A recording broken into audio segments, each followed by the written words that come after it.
Welcome guys to our video on the Army of Dunland. Yeah, an army review. An army review. And specifically, I guess it's really on the legendary Legion of Dunland. Yeah, because they don't really have an army bonus, because it's like a splinter faction of the Isengard force. Exactly. So they came out with a legendary Legion, and that's their army bonus. Right on. So basically, if you're going to play this army, it's a legendary Legion. Yeah.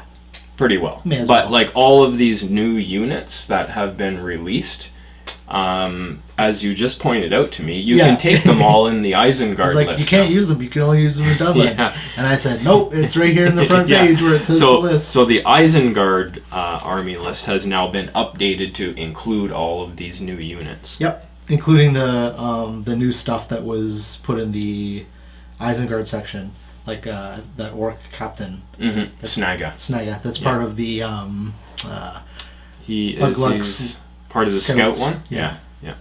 Okay, so we're going to start off. I'm just going to read the designer's note, because they sort of talk about the legendary Legion and what it is.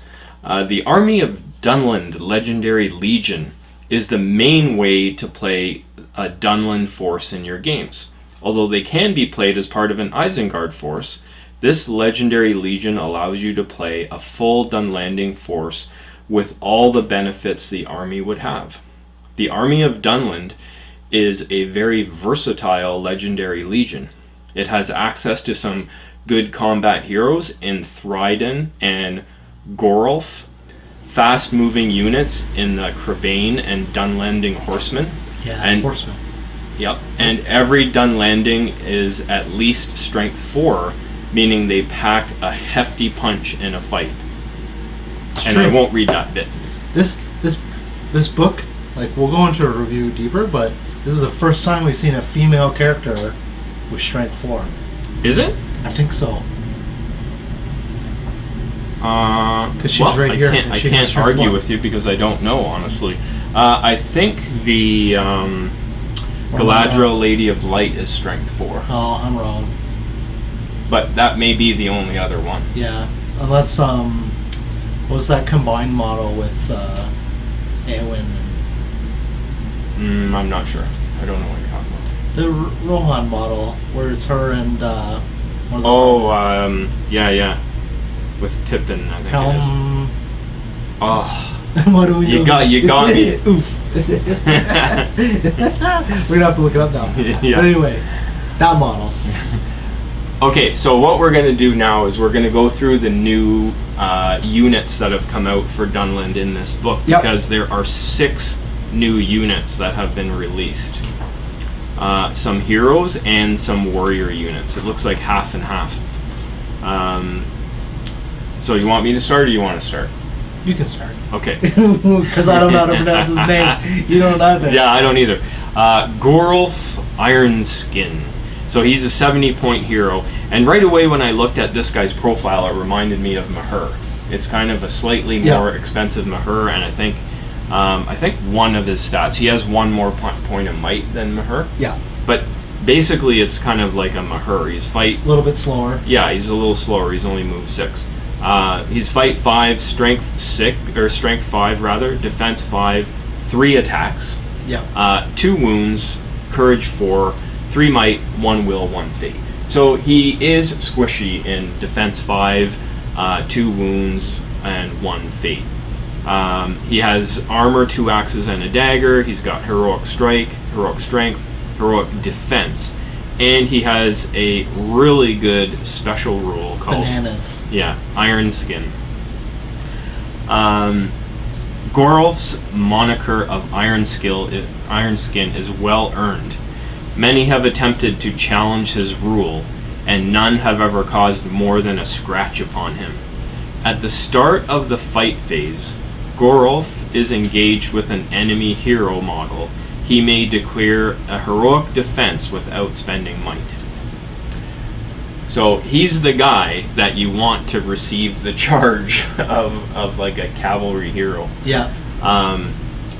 Really good hero. Like, he's mid-tier, 70 points.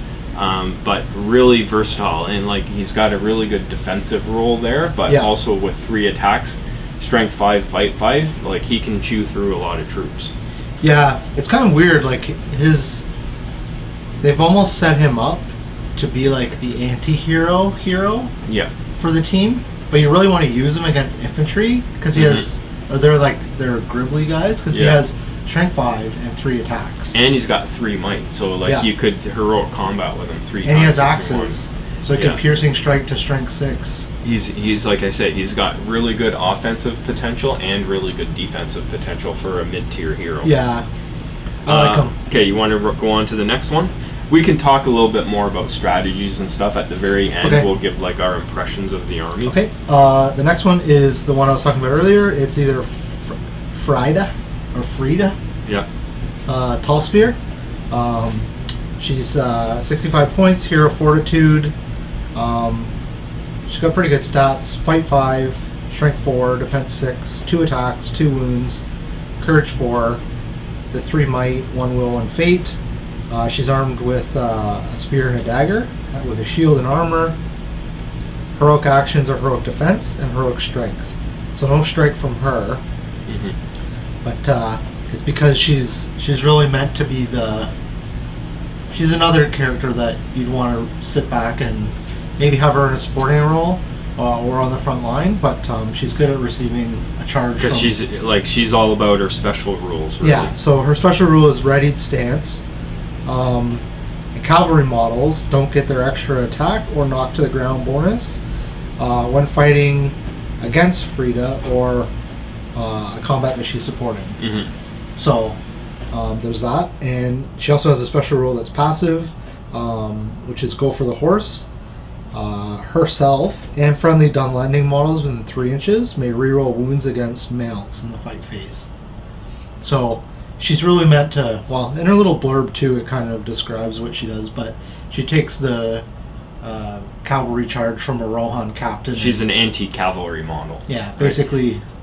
So for the longest time, this, like, Dunlanding in the last edition didn't have its own faction or even its own army list. It was a couple models in Isengard, And so the biggest gripe about the army has been that they don't have spears. Yeah, a lot of armies don't have spears. Yeah, but these guys really need. Kind of crazy for an army that fights against nothing but like cavalry that they can't have a spear. Yeah, but for whatever reason, this army hasn't have a spear. So a lot of what this army brings, like the new rules and unique characters, are aimed at fighting against cavalry without just giving the army spears. Yeah.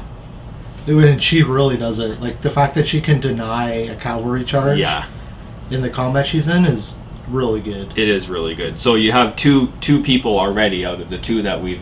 One guy can receive a cavalry charge and just automatically... From a hero. Yeah, and heroic defense. Yeah. And the other one can receive it or support somebody and take away their cavalry bonus. I guess technically the first guy, Ironskin, could fight normal cavalry. Because he has heroic defense as a normal heroic. He does, yeah. So, and heroic defense is not very common, or not commonly used. It's not commonly used, but it is incredibly good. Yes. Especially in the current meta. Okay, we done with Frida? Yes. Okay, so the next one is the Wildman Oathtaker at 55 points. So he's a cheaper hero. Move 6, fight 4, strength 4, defense 4, attacks 2, wounds 2, courage 4, might is 3. That's a lot. Which is good. Yeah. And 1 will and 1 fate. And his only war gear is the dagger he uses to cut his hand. Oh, that's what he's doing. To swear his allegiance to Saruman. I thought he was just like, yeah, boys, we're going to war. He's the guy in the movie that cuts his hand. No, but the model's even like him like this. I'm like, why I gotta... Yeah. So, like, just from his stat line, not fantastic. Because defense 4, 2 wounds, 1 fate. He's going to die fairly quickly if he's targeted. But... Again, with him, it's all about the special rules. He's got heroic strength as his only heroic. Yeah. Probably never use it. But the special rules are where this guy comes into his own. Okay, so he's got fearless, Great special rule. He's a hero with Fearless. He's a hero with Fearless, yes. So he automatically passes, basically a 6-inch bubble around him. Yep. He's got Hatred Rohan, which Wildmen, like the infantry unit, has. The warriors, they have that. And then he's got 2 special rules. We will die for Saruman. And I like reading the flavor text, even though you don't. Having sworn a blood oath to Saruman, the Wildmen of Dunland will fight for the White Wizard even to death. All Wildmen of Dunland included in the same army as the Wildmen Oathmaker gain the Isengard keyword for the duration of the battle. Yeah, because in his actual keywords, he has Isengard, where none of the other heroes that we've mentioned have. So what that means is that when he's used in an Isengard army, that they all gain the don't have to test for break until 66%. That's basically what it means. Yeah. Right, which is amazing. And he has another one that's passive, and he has another passive one called Blood Oath. Having sworn in blood to Saruman, the Oathmaker, and the Wildmen that follow him will fight without fear against their foes. Friendly Wildmen of Dunland within 6 inches of the Wildmen Oathmaker gain the Fearless special rule. That is pretty amazing. Yep. It's taking like a model that used to be pretty terrible. The Wildman was not very good. Yeah. But they gave it Hatred Rohan, which helped it quite a bit against that army at least. But this rule here is really going to help that model, and it will make it so that you will see Wildmen on the table now. Yeah. Well, like with evil having normally they have the lower courage value, and this army not having access to a war horn, at least I don't think they can. I'm not sure if the Dunland warrior has that option, but being able to make I'll tell you in a second. A bunch of people fearless, no, unfortunately they don't. But yeah, like being able to make a small contingent of guys fearless. It's weird that the Wildmen would be the ones charging in first, but they're... Well, in the current edition of the game, courage and being fearless are way more important than they were in the previous edition. Yes. Because terror, there's so much more terror on the battlefield now that... There's so much evil, or good terror causing models and too. And especially on the evil side. Like, this army, Isengard and Dunland, aren't all that bad because they don't have a base of 2 courage. They have a base of 3. Yeah. But still, this is a really welcome rule. Orcs are what really need this rule. Yeah. But I guess they have fury. Some of them do still. Yep. Okay, so that's the 3 heroes done. I don't know if your computer just turned off here. I'll handle it. Okay. So the next one is a new model to the range. Very welcome model. And it's very a warrior. Excited, and it's a warrior. But it's a Dunlending horseman. Super excited for this. Yeah, because all of a sudden this army now has cavalry. Yeah. It's a... I don't know, I guess it's the same stats as a Rohan, Rider of Rohan. It's pretty close, yeah, other than the strength 4. Oh, the strength is a little bit higher, yeah. But their armor, they're armed with like the normal armor, shield, they have a horse, axe, and a dagger. But what sets them apart from the Rohan guys is they have a special rule called Slay Their Horses. It's an active ability, and it says, I'll read the flavor text because you started doing it. From atop their horses, the Dunlending horsemen are well placed to strike down at the mounts of their foes. So, the rule is, whilst they have the cavalry keyword, so while they're mounted, they get to reroll 1s to wound against mounts. Okay, I gotta bring something up here and tell me, is this just me? But what is with the use of the word whilst? Whilst? It's like all through these books now. Must be a British thing. I guess. It's like their version of A.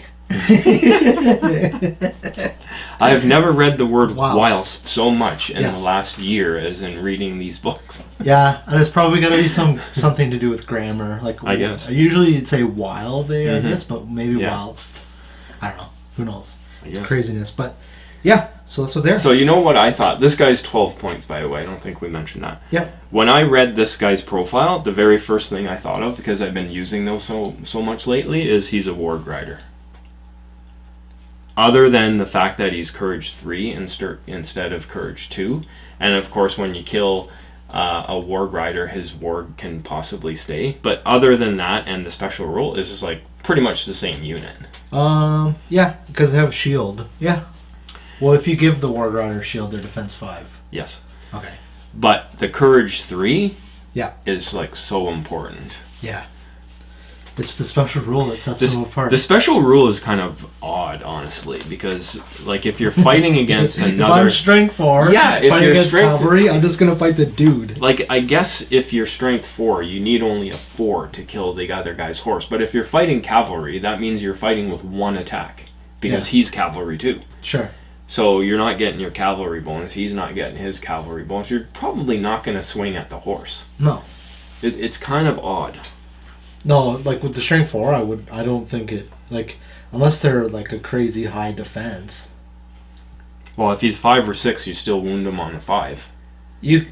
Where I could see that coming into play is if a hero charges your line and you charge one of these Good guys point. in. Yeah, good point. If you win the fight, which most of the times you won't because they're like a hero with 3 might and a bazillion fight value. Unless you have Free to Tall Spear that removes their cavalry bonus. True. But yeah, if this guy canceled out the cavalry bonus for charging. So what happens if a cavalry hero charges Free to Tall Spear? Okay? Okay. And she removes his cavalry bonus. And then this guy charges the cavalry model. Well, I guess he's still charging cavalry, so he wouldn't get the bonus either. No, they specifically don't get the Yeah. extra attack or knock to the ground special rules. So Right, it's not right, removing right. cavalry, Yeah, it's just removing the that bonus. part of the... Yeah, but in that situation, like if he only had 1 attack Yeah. and it was, a big hero, then yeah, okay, that's where you go after the horse. Yeah. If you win the combat. Yeah, it'd be to remove the horse from a hero. Mm-hmm. Because their only shooting in this army is from the normal human bows. On Yeah, the so no warriors. weapon options on this guy. He is what he No. is. Armor, shield, horse, axe, dagger. Yeah. I'm really surprised this army doesn't have access to a war horn. Why are you really surprised about that? Well, you'd think that they'd have something like that. They don't generally give it to a lot of evil armies. There are a few that get it, but not many. Okay. Okay, the next one is the Dunlending Huskarl for 11 points. Move 6, fight 3, Yeah. which is kind of weird. But he is strength 4, defense 5, with no shield, which means he has heavy armor. 1 attack, 1 wound, and courage of 3. So heavy armor, Dunlending War Axe, which is a new piece of gear, Yep. and a dagger. So the Dunlending War Axe, which is active, these long, crude axes also feature a large spike, allowing the Huskarl to fight as if with a spear when needed. The Dunlending War Axe can be used as either a spear or a two-handed axe. So we've seen this before in another army. It's in the Fiefdoms army with The Axeman.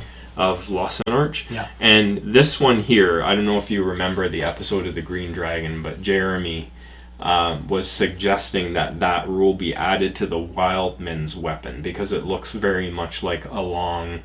It looks kind of like This a thing right halberd. here? Yeah. Yeah. It's like a pole axe. It's like a pole axe with a point on it and Yeah. it could be used as an axe. So instead of doing that, they've actually added a new unit. It's kind of their elite unit. And he's got bodyguard. So again, something, really good for this army. Yeah. Well, in the little fluff over the side, the first line is elite warriors that are handpicked by their war chief to protect him and his favorite chieftains. So that's what they are. They're Yep, bodyguards. they're But they only have bodyguards. fight 3. Yeah. But this is where the special rule comes in. Oh, yes. Sort of. Favor of the war chief. The Dunlending Huskarls are handpicked by Theoden and tasked with anchoring the lines around the various chieftains and war chiefs' chosen fighters. Dunlanding Huskarls support a fight. Dunlanding Huskarls supporting a fight within 3 inches of a friendly Dunlanding hero model gain +1 fight value for the duration of the fight. So they become fight 4 if they're within 3 inches of a hero. And they're supporting. So it's like... They're designed to be spear support. Yeah, they're pretty much. It's weird, because you don't want your bodyguard guys in the back. Yeah, right? It's a pretty, like... strange. What do you call that? Oxymoron? No, I'm missing my... I'm losing my words right now. Incidental. Oh. It's a pretty incidental ability. Yeah. Because you have a couple of qualifiers to make that happen, and it's only +1 fight. Yeah, it's important, but... After using an army that's fight 3 for an entire year, anything to give you fight 4 is better. Yeah, and the thing with it is, too, is this guy is only 2 points more. I think 2 or 3 points more than a Dunlanding warrior. Like a Dunlanding warrior with shield is 8. So he's 3 points more. But you're getting bodyguard and the ability to support. So he is definitely valuable for sure. Well, it's something new too. So. Yeah, new models. New Forge World. Yep. And okay, the last unit is, I don't know how, is it? I say Crabane. Crabane? Yeah. Crabane. Birds. The birds. Bird infantry the warriors. From Dunland. Yeah. Okay, so they're bird infantry and warrior. They have a move of 4, a fight of 2. 20 points. Oh, sorry, 20 points. Fight of 2, strength 2, defense 3, 2 attacks, 4 wounds, and courage 3. They're armed with their beaks and claws. Okay. They have the special rule to fly, which means they can move 12 when they fly. And a special rule they have, which is keen sight. Keen sight. The Crabane possesses incredibly keen eyesight, allowing them to spot those that would normally be hidden and relay this information to their allies. Enemy models within 12 inches of one or more Crabane gain no benefit from the Stalk Unseen special rule. Wow. So you could, just for this rule, you could park one of these guys near some hidden models and then shoot at them with friendly guys. Yeah. Like, I can see this being really good in an Isengard army. Yeah, where you that's have true. like a buttload of crossbow shots, and you're fighting against elves like in trees or something like that, and it'll be like, I'll just send my Crabane over there. Yeah. And they're also, their next I know, rule, I was just going to get to that. I wanted to make this point would first, help. though, because if their enemies try to shoot them off the board, they have Cloud of Birds. Whilst Crabane... While Crabane may be large by the standards of birds, they are incredibly swift and agile flyers, making them all but impossible to shoot from range. So the rule is, shooting attacks will only ever hit a Crabane on a roll of 6. Natural 6. That's really good. So, like, if you're a 3+ elf with, like, an elf bow, big deal. You still need a 6. It's got blinding light. Yeah, they have built-in blinding light. Built-in blinding light. Yeah, that's a really good rule, because honestly, like, the unit itself is pretty garbage. Like, it's got mobility, so it's great for that. Yeah. It's great for the mobility part of it, and it's got 4 wounds, so it's difficult to get rid of it, right? It's even more difficult because you can't just just shoot it off. You can't just blast it off with a volley of arrows, right? Yeah. But for fighting, it's not great. Like, it's only got 2 attacks and it's got only a 2 fight. You know what these are really good for? What? Taking out goblin scribes. That's what I was thinking. Yeah, because everybody hides them in the back. That's all you need to take out a goblin scribe, or even just to get into a war machine. Yeah. And just like fight with just it. Even if you're gonna lose the fight. Yeah. Who cares? Yeah. Right. You got 4 wounds. You're gonna last like 2 or 3 turns. Yeah. you know, and you prevent that thing from shooting. And Like- it's only 20 points. The most people, and when you're playing the 5 objective missions, Mm-hmm. like that one where it's like you flip it over and then it goes to your, like it stays yours until your opponent touches it. Like most people just like run past the back objective Yeah. and leave it wide open. So having a cheap Flyer. thing that can fly, Yeah. Well, you can put it's them. like the war bats in Yeah. In in the the other list. Gundabad, or Yeah. the, what is that, Azog's Legion, I guess. yeah. It's kind of where you put them like sort of equidistant in the middle between 2 objectives, and you wait to see what happens, and Yeah. you can just move. So all of these have new models released, all by Forge World, except for the Crebain. Yeah. But But- fret not. Yes. I, being the keen-eyed So person we've that I ordered. am- You and I have both ordered all of this stuff. Yeah, And thank God- we're the reason why it went out of stock. Well, thank God we were on the ball, and Yeah. because it like went out of stock almost Yeah. immediately. Did I tell you what happened? No. I was at Games Workshop, and you messaged me like, "Hey, Yeah. we got to get this stuff. It's on order." And Yeah. I was running around the store in panic. Oh, I'm right. like, "Oh no, we got to buy it before it goes out of stock." So I was like looking for it, and of course, the order terminal at Games Workshop doesn't allow you to access Forge World. Oh no, really? Yeah, because you can't order stuff and have it sent there from Mhm. Forge World. It's a different, like they're different entities, I guess. Mm-hmm. So I'm like, so I tried to do it on my phone, and of course my phone's slow because it's bad internet in the Young Street Games Workshop. So I finally got it, and I was like, okay, give me like whatever, all this stuff, right? And you're like, really? You want that many? I'm like, yes, I'd rather have that many than them go out of stock, right? Yeah. And then sure enough, later that day they were out of stock. So I have a big Isengard, and part of that is I have a bunch of Dunlandings Yeah. and a bunch of Wildmen. So for me, I already ordered a box of the metal. I think you get 14 of the metal Dunlandings. Yeah. I already ordered that before this, and then ordered all of this stuff. And you ordered like everything. Yeah. And you bought like Just- what, 2 boxes of the metal Dunlandings Yep, and Threaten. and Thryden. Yeah, you right? just let the cat out of the bag. So in our Spoilers. community, right there's going to be 2 people with this army already. Because this is my hobby project. Yeah, oh, this is going to be your 2020. Well, I was thinking about doing the Scout Force, but now Mhm. that I've bought all this stuff, and I like the models. Yeah. Well, those of us with Dunlanding models have been waiting for this for Yeah. so long. Now, what about this Crebain? Okay, so So no model released from this, and is this going to be another Warbat that we're never going to see a model for? probably. No, it's not, because there is already a model for it. Oh, well, sorry. Yeah. There won't be an official. There's a Games Workshop model, Yeah. but there won't be an official Crebain Grab model. the box. So hold on, let me explain this. So I was thinking about this because I saw STF do it, Hmm. and they had bought like a pack of ravens, Yeah.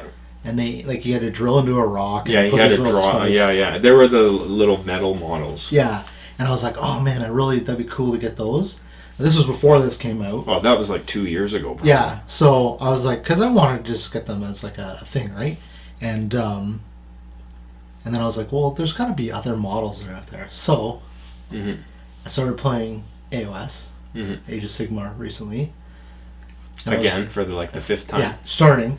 I was perusing the range, and I came across a box.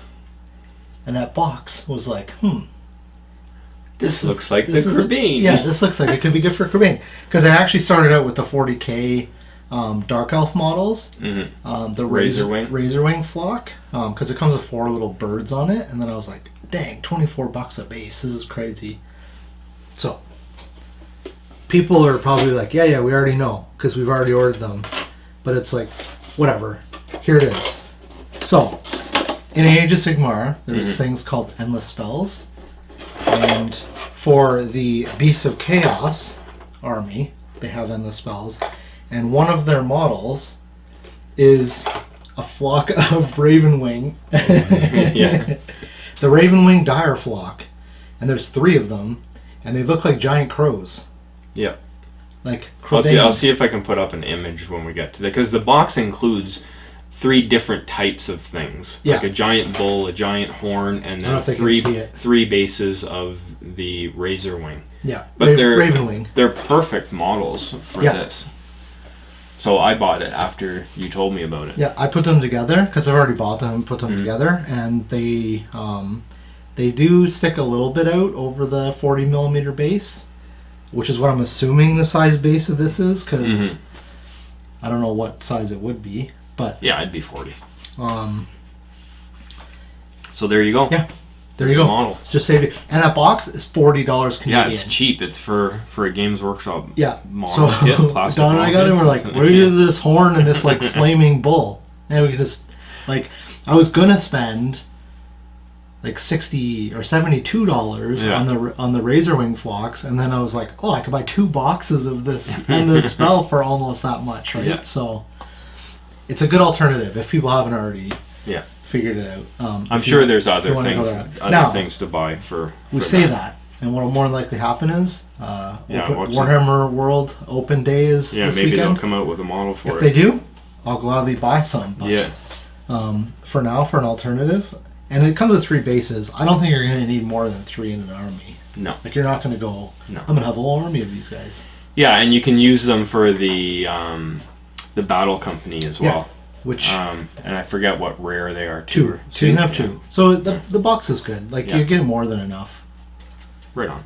Okay, so we've talked about the new units that have been released for the game. Yep.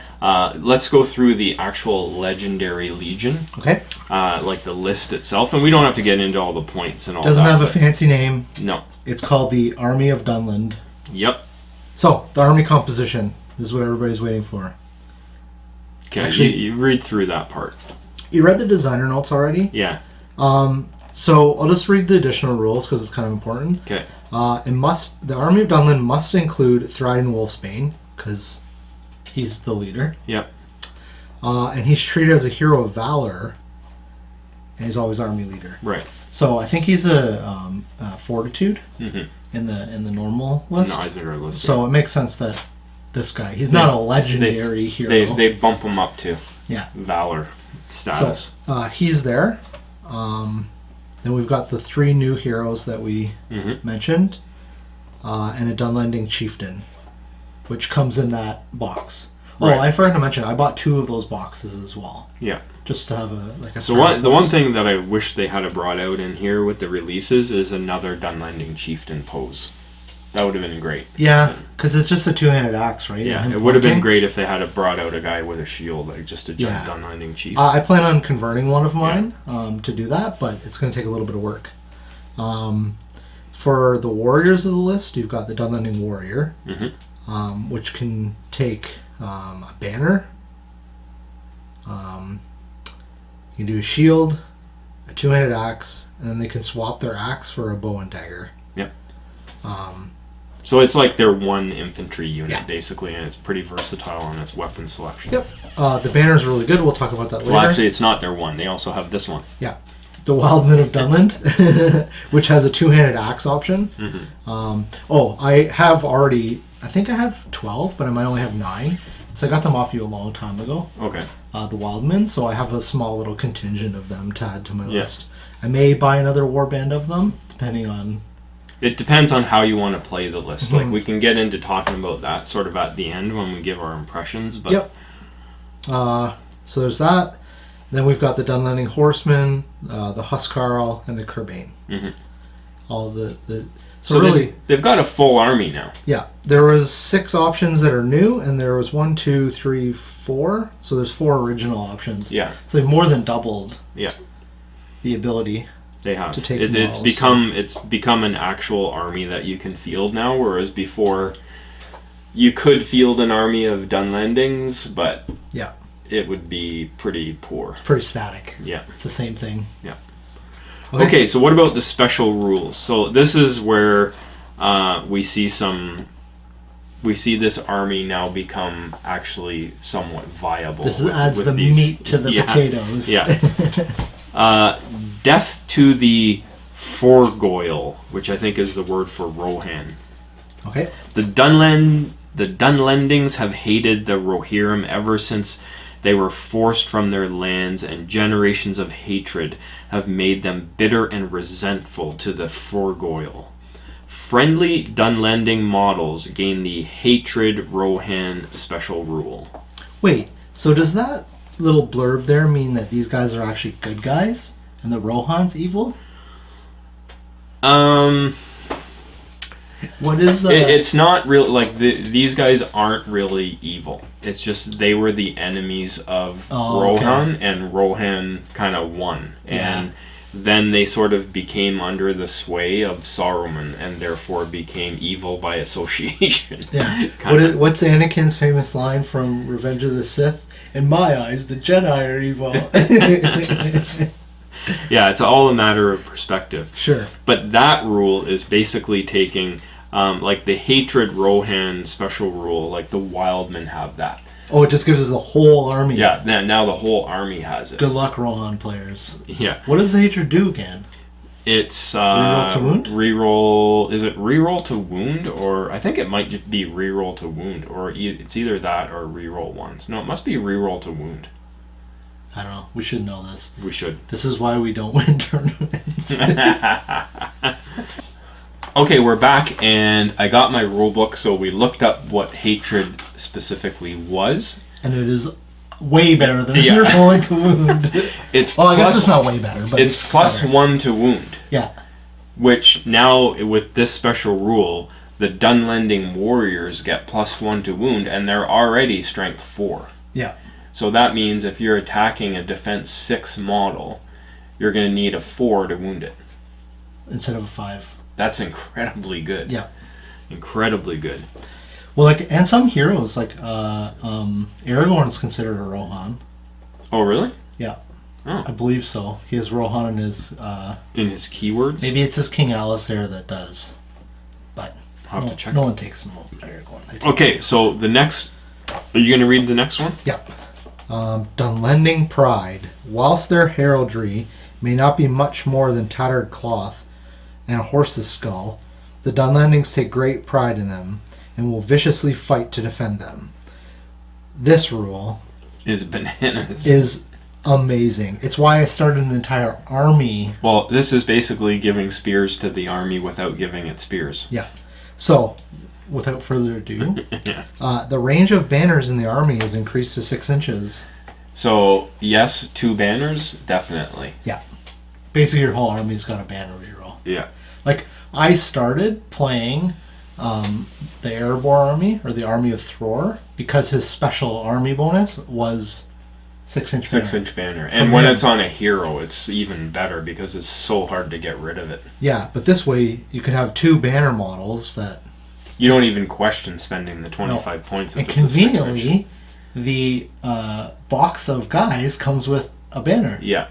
Yeah. Like, I have 2 of them already. Yep. Well, actually, I have more because I have some unpainted guys. I have 1 painted, I have 1 unpainted, and then another one in the new set that I got. Well, I bought 2 boxes, so I have 24 warriors, 2 banners, and then 2 like chieftains. Yeah. There was a time when the chieftain and the banner sold for crazy money on eBay. More than what the whole box costs now. Yeah. Well, even just the normal warriors, up until this was kind of said that it was coming out, like people were paying crazy amounts of money for them. Yeah. And it's like, oh man, I hope people didn't buy a whole bunch like a couple months before. I know.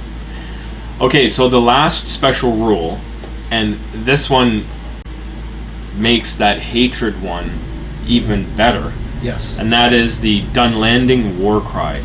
As the Dunlandings fight their foes, it is common for the chieftains or war chiefs to begin a barbaric war cry that renews the strength of those around them as they hack and cleave their way through the enemy. Once per game, at the start of any fight phase, Theoden can declare that he is using this ability. Until the end of their turn, friendly Dunlanding models within 12 inches of Theoden gain a bonus of +1 to wound when making strikes. It was nice knowing you, Rohan. So you got to win the fight. Sure. You got to win the fight. Yeah. But you got a banner that goes 6 inches now to help you with that. Yeah, you have spears. Yeah, and you got the Huskarls to help with like the fight 4. Yeah. So that makes it doable now. But on the turn that guy does the Dunlanding Warcry, all of the Dunlanding warriors are going to hate their enemy. If they're Rohan. If they're Rohan, yeah. So if you're playing a Rohan, you're going to get +2 to wound. If you're playing anybody else, you're just going to get the +1 to wound. And they're strength 4. And their strength 4. And everything pretty much has an axe. So you could pierce. So you go strength 5. Yeah. So, Like what happens if you two-handed? What happens if you two-handed, you pierce, you're facing a Rohan guy, and you have the Dunlanding Warcry? So you're +3 to wound because of the hatred. Like what defense would you have to be in order to be more than 3+ to wound? You know? Wait, okay, if you're strength 4, defense 8, you still need 6s. Yeah. Right? Yeah. And then if you get +3 to that, you're wounding on 3s? Yeah. So you'd wound anything in Rohan with a 3. Yeah, because strength 5 wouldn't matter. Like if it was defense 7 and you were strength 5, you'd be a 2+ to wound. Yeah.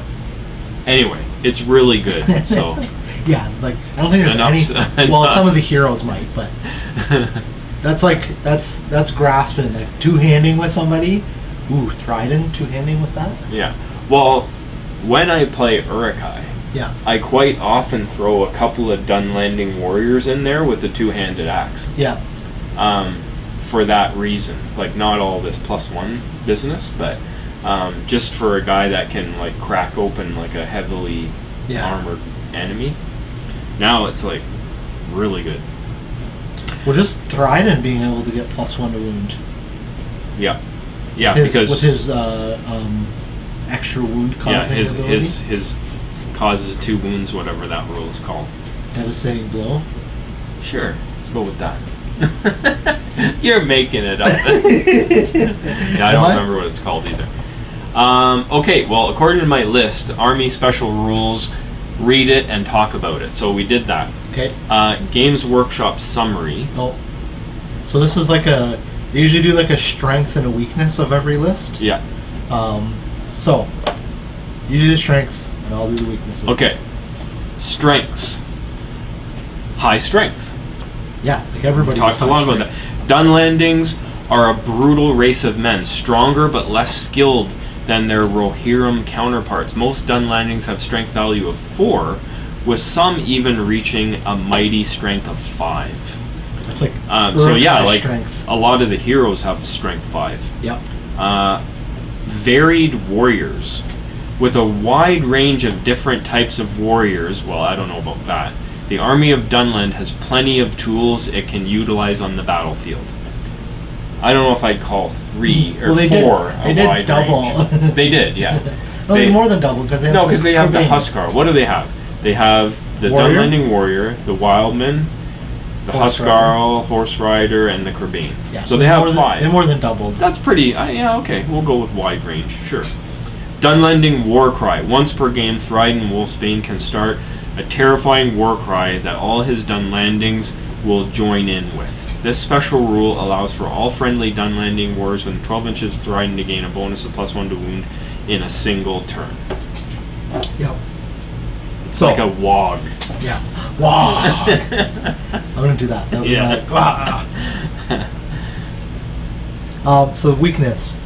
They have the lack of a big hero, which is most evil armies don't really have that big combat fighty hero to fight against the. Like I was listening to Zorp, and he did a really good review over the whole book. Okay. And that was his really big beef with the book, was that it didn't include a big hero for Isengard. Yeah. But you know what? It's like so many of the evil armies don't have a big hero. Yeah. Like that's not a monster. Or if they do have a big hero, he's a monster and he costs like more than half of what your army would be. So yeah, lack of a big hero. They just don't have like a high fight hero. I think the highest fight is 5, right? So they have the same weakness. So nobody that can take on Aragorn or Elrond, they say. Yeah. True enough. They can. They just are more than likely going to lose all of it. Low courage. They're still higher courage than orcs. Yeah, I don't actually see them as being a low courage army. Yeah. Now with all of the changes, they're definitely, like, they have a base of 3. I'm used to playing with orcs. Having 3 is like you need to roll a 7. Rolling a 7 is so much easier than having to roll an 8. Well, 7's average.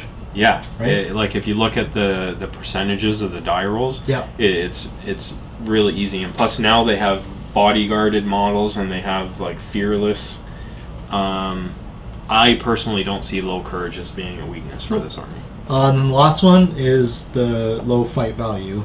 Having a 3 fight value is it's poop. kind of poop. Yeah. Well, like take it from me, someone that's played an army with a fight value of 3 for pretty much the whole year. It sucks. Instead of Dunharrow? Yeah, because you're like, oh, did you roll a 6? Yep, okay, you win. Yeah. Now you got to go through my high Yeah, defense. a lot of it is just watching the other guy roll dice. Yeah. These guys are more...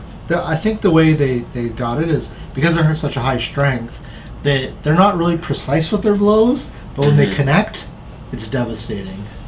Yeah. Fight 3 is... like, it's the base sort of fight value. It's a human fight value or orc. Yeah.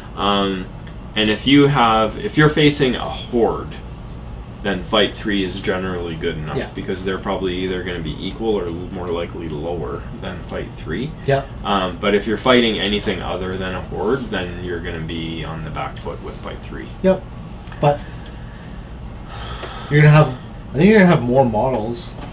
Like they're not a small army. These guys. No. They're gonna have like an average army size of probably 24 to 36 models in a standard 600 point force. I think I worked mine out and I was close to the 40 model mark, including heroes at 600 points. Okay, we got 2 more things to talk about. The models.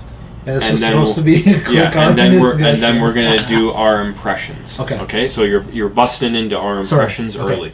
Let's just talk about the models, the old models and the new models. I'm not following and the new models. Okay. Like read the computer, man. It's right there in front of me.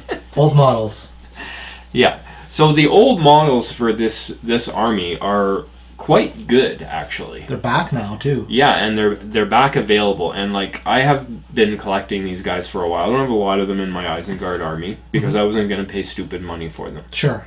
Yeah, because it was like I have all of the original models. And I'll tell you, it was really hard to get bowmen and two-handed weapon guys. Yeah. In the past. Well, because you could get blisters of the axe guys. Yes. But the bowmen... They were still available for sale on online. And they're really nice model. It's a shame there's only 2 poses. But they're both, they're really nice metal models. But, now being able to get the bowmen, specifically, is really good. Because I never had enough for my army. And they're all really nice models. And, like I said, I have some that are painted up. I'll show some pictures of them. And same with the Wildmen, too. Not a particularly great model in the previous edition. It was just cheap. That was what was good about it. But the models themselves are good. And one of the reasons I like them is they're dead simple to paint. Yeah. Really good for the... It's a dude with Yeah. skins. They said it in here somewhere, they're wearing rags and whatever. Yeah. But I recently painted some of them this year using the contrast paints, and they look great. Yeah. With the contrast paints. Yeah, they're easy, quick to paint up. Yeah, and Thryden is a good model as well. They're all earthy tone colors. Yeah. Because I've been cleaning the mold lines off the metal guys, last night and the other day, and they're the main draw to them is they're one-piece models. Yeah, one-piece models. Yeah. So and they're nice looking. Yeah, there's no building required, right? Yeah. So what about the new Forge World stuff? Now we actually don't have the models in hand yet because they haven't shipped yet. We ordered them last Friday. I think technically 2 days from now is when they're officially released. So hopefully they will ship. So we should have soon. them middle of next week, I think. Yeah, that'd be good. This is Wednesday. Yeah, it's Wednesday today. It's actually the 1st of January. It is. It's a Happy New Year, buddy. Happy New Year. Yeah. By the way, Angela and I have something for you upstairs. Really? Yeah, you got to take it to our feelings will be hurt. Oh no. Okay. You know what it is? No. It's a pizza. A pizza? Yeah, Like an actual pizza? an actual pizza. Okay. We ordered pizza last night and they delivered the wrong one. So they came back with the correct one. Dude, that's what I had for dinner last night. Oh my god, I can't have pizza again. Oh well. Where were we? Okay, The new Forge World. the Forge World. Amazing. Yeah. The hero models, like the Oath guy is like, eh. The Oathmaker? Yeah. Yeah, not an exceptional model there, but there's not much you can do with that model, honestly. you know. And when I saw that picture, all I could think of was like, why I gotta. One of these days, Alice, bam, zoom, straight to the moon. That's like, people don't know what that is. But I don't even know what it's from. It's from an old sitcom. Yeah. It's from the sitcom Alice. Is it? Yeah. Okay. Yeah. And the husband was a bus driver, right? Something like that? No, no. I'm Never trying mind. to date myself. Whatever. Yeah. But anyway, that's what he looks like to me because he's like, Yeah. why I gotta. Or no, you know what that's from? It's from the Honeymooners. That's what it It's is. even older. Yeah, It's yeah. like from the 50s or something. Yeah. And Anyway. he was a bus driver. We digress badly. But this guy here, Gorolf Ironskin. Yeah. I look at that guy and I'm like, oh my god, this guy is an amazing model for battle companies. Yeah. Like, I want that model for battle companies because one thing, I think at one time in the ancient history of Games Workshop in this game, that Dunlandings had like a berserker type guy. I looked in my old books and I couldn't find There it, was so a it must be in a post. different one. Someone had posted something about an old army list from like one of those old softcover books, Mm-hmm. and it had Dunlanding Berserker. Okay, because that's what he reminds me of when I see that, is like he looks like a berserker, like a 2-weapon fighting guy. It would have been very cool if they had Yeah. had a model for that. Oh yeah, that would have been great. But what we got is fantastic. So, yeah, I'm not complaining. We're not complaining. And Frida Tallspear, good looking model. Yeah. The riders, the horsemen, I think they're the horses. This is like Games Workshop actually getting a good horse model for this scale of game. Yeah. Like. Yeah, well, it's great that they didn't just come out with a model and put him on the plastic Rohan horse. Yeah, because I'm really curious to see. Those are dated. I'm really curious to see the size of it compared to a Rohan horse. Yeah. Like, because it looks a little heavier. Well, they look like the workhorse that. Like, you know what I was thinking about? Because I've been watching Vikings to try and get like into this whole thing, even though that's not what they are. But well, they're kind of meant to sort of be like that way. the whole reason I brought this up is one of the guys in the first season is actually in a movie called The 13th Warrior with Antonio Banderas. I love that movie. I have it right here. Oh, do you really? I brought it down. Actually. No way. Yeah, I brought down a whole bunch of my favorite movies to watch while I'm off. Zulu. Yep. The Eagle Has Landed. Payback with Mel Gibson. Yeah. The Wind and the Lion. And The 13th Warrior. There it is right there. It's crazy. Yeah. Well, one of the guys in the show is in that, right? Yeah. And, yeah. Just crazy. Crazy time. The Huskarls, okay model. Yeah. Sorry, I forgot what I was going on with that. Okay. But those guys all ride those big, huge, like workhorse style horses. Oh yeah. Like the Clydesdale type horse. Yeah. And he's running around on a little stallion, right? Yeah, And they're all that's right. making fun of him because It's he's like, you ride to war on a pony. a little, yeah, yeah. Right? Like these don't look quite that big as like Clydesdales, but they look a little No, bigger, they'll have a little heftier bit- than the Rohan They're a little bit thicker, horses. Yeah. as the young kids say. Yeah.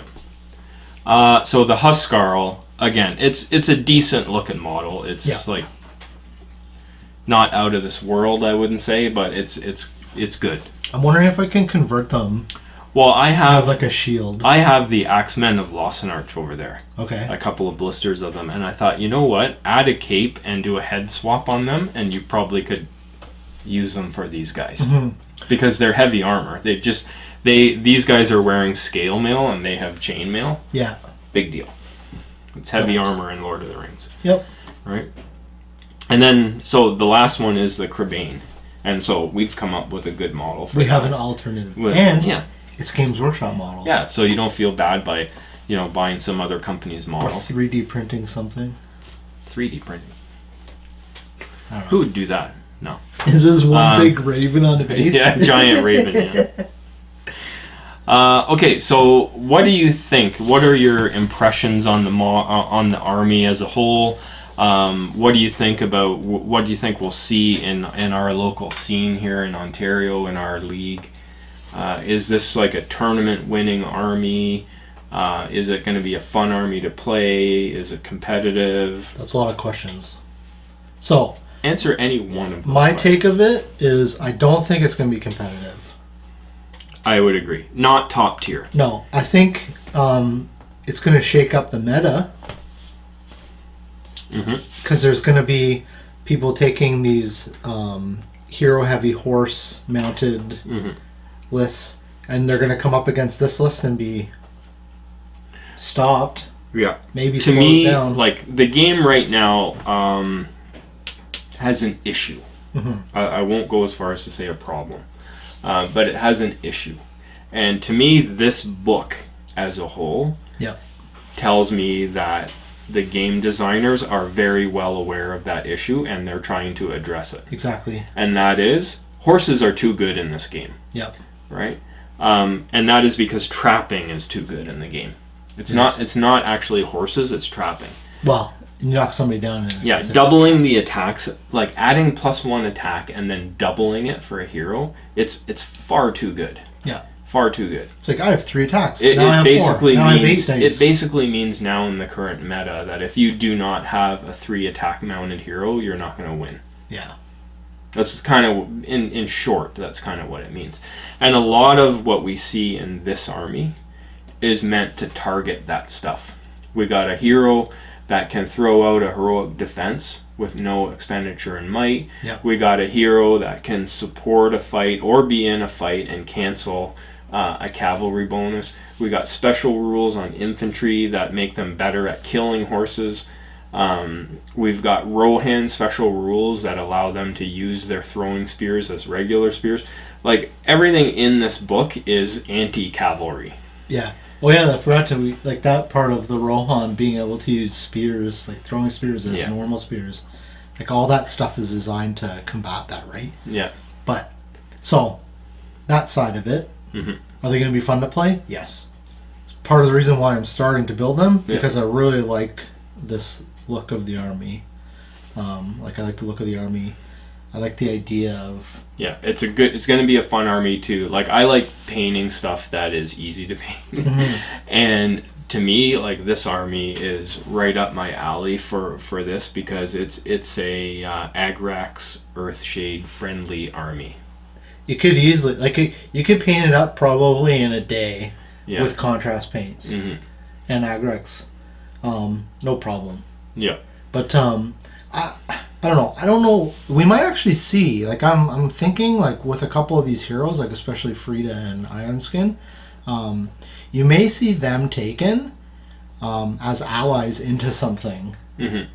Because I guess technically they, like, we read that list, you could take them as Isengard, ally them into another evil list. You're not going to get your army bonus, but they're not getting the Isengard army bonus as it is. Yeah.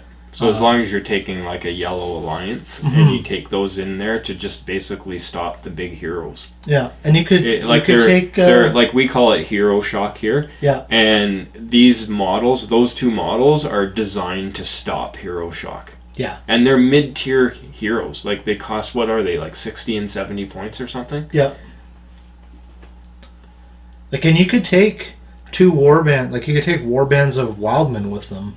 Well, what I was going to say about this army is that a lot of the more recent armies that have come out, like especially in the Hobbit era, they're sort of, what do you want to call them? They're sort of one-dimensional armies. And like let's take Iron Hills just as an example. Yeah. Like, almost every time you play Iron Hills, it's exactly the same army. It's Phalanx army. Yeah, so it's like, whether they have more or less goat riders or more or less crossbow guys or whatever, but it's the same army every time. It's just the number of units changes a little bit. Yeah. Right? So when I saw this army, I was like, fantastic. This is absolutely great for the game. It's a new army, basically, to put on the field. So it's another opponent to face. That's fantastic. But the first thing I thought of when I saw this list is that it's another one of these one-dimensional armies. Every time you play against this army, it's going to be basically the same thing. But I got thinking about it a little bit, and I was talking with our buddy Drew about it as well. And this army now, you can actually horde out this army. And it can be pretty effective as a horde too. With the Wildman and the Oathmaker, you can bring like a pretty big horde with this army. And still have a few cavalry for like objective grabs and all of that.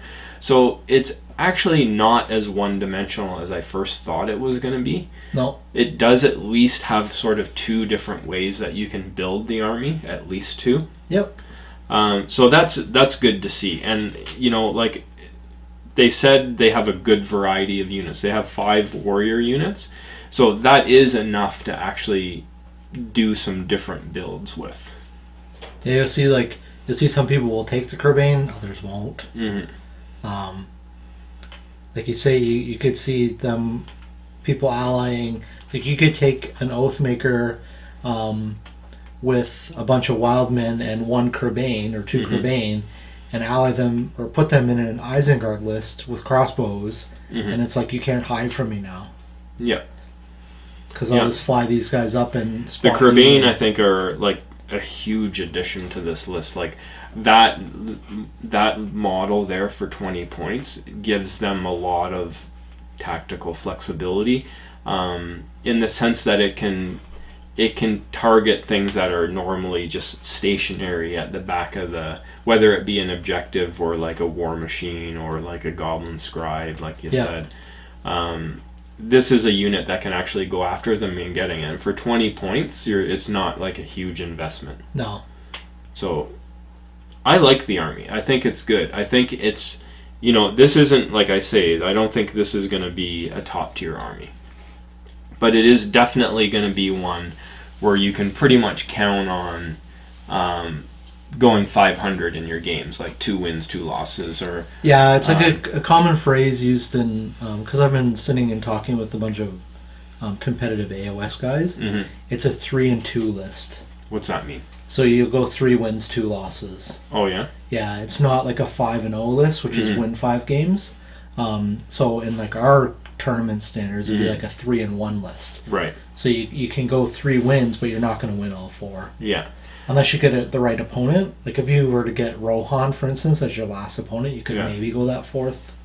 I think, to me, the defense 5 is the defense 5 and the fight 3 are the big holdbacks, because against elves, you're going to still suffer badly against their shooting with defense 5.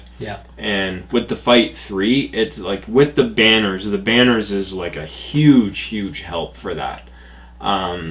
But honestly, like, spears would have been better and cheaper. But they didn't get that. They got the banner. Okay, so we'll take what we get. 3 and 2. Yeah, I agree with that. Yeah. That's the way I'm going to refer to everything from now on. It's a 3 and 2. 3 and 2. Is it a 3 and 2 or a 5 and 0 list? Yeah. The thing I like about it is because they have maneuverability now, they can play all of the missions. Yes. Whereas, like, I've played with a lot of dwarves this year. Yeah. And dwarves are, like, entirely dependent on how well you're going to do based on the mission draw. Well, like, even, like, right there, if you were to play Reconnoiter, you could just fly those Kerbane right off the board. Well, you got cavalry and you got a couple Kerbane maybe. So right well, there you even got just units. getting 1 or 2 bases off, you're putting pressure on your opponent to do things maybe that he wouldn't do normally. Like maybe he'll pull guys off of the main line to try and run around you, which means that your guys, they have fight 3, but they're fighting less people, so you can put more people on a fight to get more dice. Yep, absolutely true. But like that's why I say, like, they can actually work for a win in any of the missions. Yeah, the speed is what. Whereas like some armies, like you draw a certain mission and you're beat pretty much right off the bat. So it'll be interesting. I'm looking forward to adding, like, I've been running a battle company for Dunland with the old list, and all of a sudden now it's like, oh my god, this has like gotten so much better. Well, that's part of the reason why I got two, is because I wanted to, like, we're gonna do some battle company stuff, and I wanted to be able to do that. But I personally think that, like, you might not see this entire art like as a single legendary legion all the time. You're gonna see like the Fridas and the Iron Skins mixed with a couple infantry, mixed into an Isengard list, or allied into another evil list that's ally of convenience, just for their special rules. They'll be cherry picked. No, I agree. Oh, don't you worry. Like, imagine if those guys, because they're Isengard, so if Isengard can be convenient with Goblin Town, which I don't think they are, imagine having those guys in a Goblin Town list. I don't want to think about Goblin Town. It's true, but maybe that's not the best example, but, like, you don't know, right? Like, it could be put in, like, just the ability to now be able to shoot crossbows at stuff that's hidden. That's like sniping you from the woods. That's crazy. Right? Yeah, that's really good. So. Alright, well, I guess that's the end of our review. Yeah. I think we both give it kind of 2 thumbs up, and both give it kind of the 3 and 2, you know, not top tier. And that's just one list. That's just one of the legendary legions. Yeah, like there's other stuff in here that we maybe talk about later, but like I was gonna run the whatever. I was gonna run one of the other legendary legions, and then these guys came out. Like they showed the pictures. They showed the models, and it's I was like, well, decisions made. Decisions made. Yeah. New year, new army. Alright guys, well thanks for watching, and don't forget to get your toy soldiers out and come and play some games with us at the Ontario Strategy Battle Game League.